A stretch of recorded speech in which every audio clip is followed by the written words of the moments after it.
Councillor Swinson, what's the main pitch of your manifesto? Well, we've launched our manifesto this morning, and it shows that only the Liberal Democrats have a costed, credible, centre-ground plan for Scotland that will balance the books fairly and invest in our public services. Now, you're saying centre ground. What do you mean by that? Centre between what? Well, if you look at the other parties, they would each veer off to extremes. So on the one hand, with the Conservatives, you would get massive cuts, but Labour or the SNP are promising massive debts.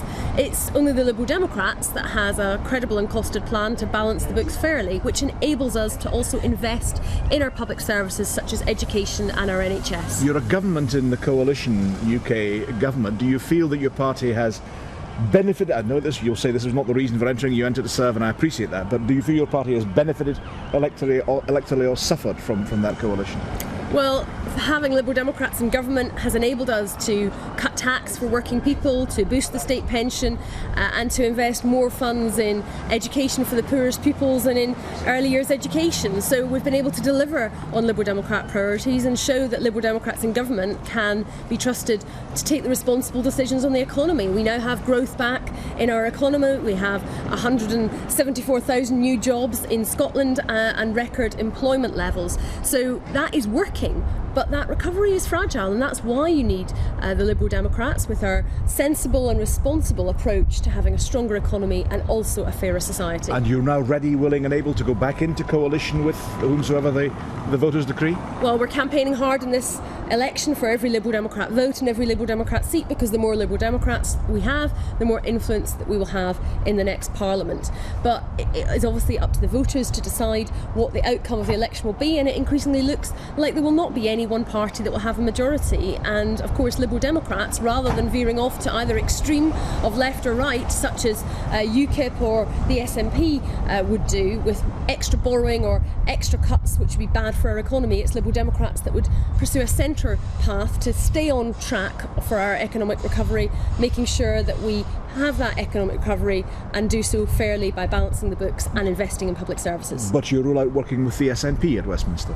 Well, look, we can work with the SNP at local level, at Scottish Parliament level, but there's a big difference at the UK government, because the SNP as a party doesn't actually believe in the UK as an institution, and they would just be trying to undermine the United Kingdom. As we know, they want to break up the country. So it doesn't make sense to put them in government at the UK level, even though working with them at other levels is perfectly straightforward. I mean, only the Liberal Democrats have a costed, moderate, centre-ground plan for Scotland. We want to balance the books, we want to lift the burden on future generations, and we want to invest in education and our NHS. I mean, the others are veering off to the left and right with massive debts and massive cuts, but the Lib Dems are in the centre ground. That way we can create a stronger economy and a fairer society, so that there's opportunity for everyone. Now, explain your economic policy. There would be an advantage in you want to raise the personal allowance to 12,500, but it does involve some pegging back of welfare benefits and pegging back of those added benefits for the most well-heeled pensioners. Yeah, we're saying that there needs to be about £3 billion, quite a modest reduction in welfare spending, mainly at the top end in terms of benefits for those on higher rate tax. We think that's a sensible and a fair way to proceed.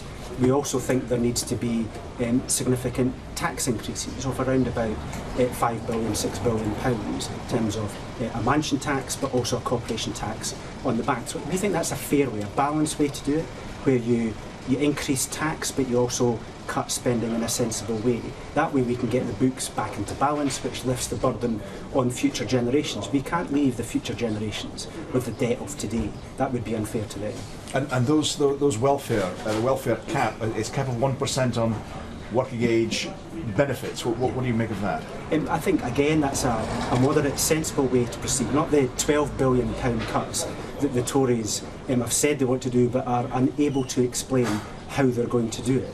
We think our costed way of doing it is the sensible way. People know exactly what they'll get as a result of this, and therefore they can go into the polling booth with confidence that a moderate, sensible, balanced plan is the right way to proceed. You're also setting out, I don't blame you, everybody's doing the same, thinking about Holyrood policies that you would fund from a UK basis. It's particularly childcare and particularly the NHS.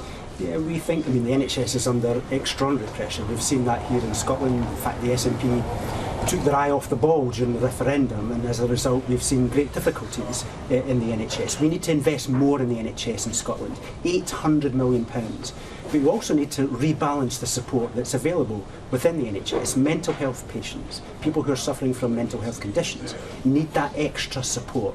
So we want to invest more in mental health provision, so that no matter what your background, no matter what your condition, you can get the support you need so you can get up and get on in the world. But we also need to invest in childcare, something I'm particularly passionate about. I've argued very strongly in Holyrood for an investment in childcare, particularly for those who are 2 years old. Because if you invest in the early years, you can change people's life chances. You can create the opportunity when otherwise they'd be destined to stay in poverty. Those two things, health and education, are the route out of poverty and the route to progress, and that's why we've advocated them.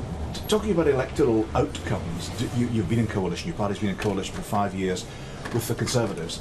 I know you will say and accept that you went into that to serve, but has it damaged you electorally, regardless of your motivations for doing so? Has it damaged you electorally? Well, that's up to people in the next few weeks. People need to decide whether they want a moderate, balanced, centre-ground approach that's seen 174,000 jobs created in the last 5 years, that's seen growth rates in the United Kingdom that's vying with the United States of America, that's seeing inflation actually being outstripped by wages. I think that is the progress that people want to see. So therefore people will decide in the polls in a few weeks' time. They also need to make a choice. Do they want a Liberal Democrat who will stick up for their community, who will adopt that balanced approach to the economy to see economic progress and fairness, or the SNP who want to borrow far too much, who want to put the economic recovery at risk, want to burden future generations with massive debt? That's the choice in the 11 seats across Scotland where the Liberal Democrats hold. That is the straight choice, a Liberal Democrat or the SNP. Lib Dems are best placed to stop the SNP. Can I try something? I usually don't pull this stuff because I regard it as a bit of a gag, but can you give me yes or no answers to the following? Would you contemplate a coalition again with the Conservatives? I mean, we will contemplate, yes, a coalition with either the Conservatives or the Labour Party, but that's up to the voters to decide. What we've said is not really reasonable is for the SNP to be involved in that, because you can't put a party that's against the country in charge of the country. So yes, we'll look at partnerships. We're pragmatic on these things. But what you get with the Liberal Democrat involvement, and this is why we need a big Liberal Democrat influence in the next Parliament, is you drag the others into the centre ground. You stop the extremes veering off to the left and the right with massive debts and massive cuts. The Liberal Democrats guarantee a fair future and a strong economic future. That's what you get with the Lib Dems. Finally, you quoted Kipling during your, I couldn't resist, Kipling during your, a great writer in many ways, former rector of St Andrews University. You quoted Kipling, and Kipling also said in that very same poem, if you can deal with triumph and disaster and treat those two impostors just the same, which do you think of those two is likely to characterise your election outcome, triumph or disaster? I think it will be triumph, far exceeding what the others are expecting. People write us off repeatedly. I can't remember an election where other parties didn't write us off, but we've always come through and done very, very well. So that's my prediction. I think people will recognise, the Liberal Democrats recognise progress, offer progress on the economy and on fairness, and I think people will vote for it.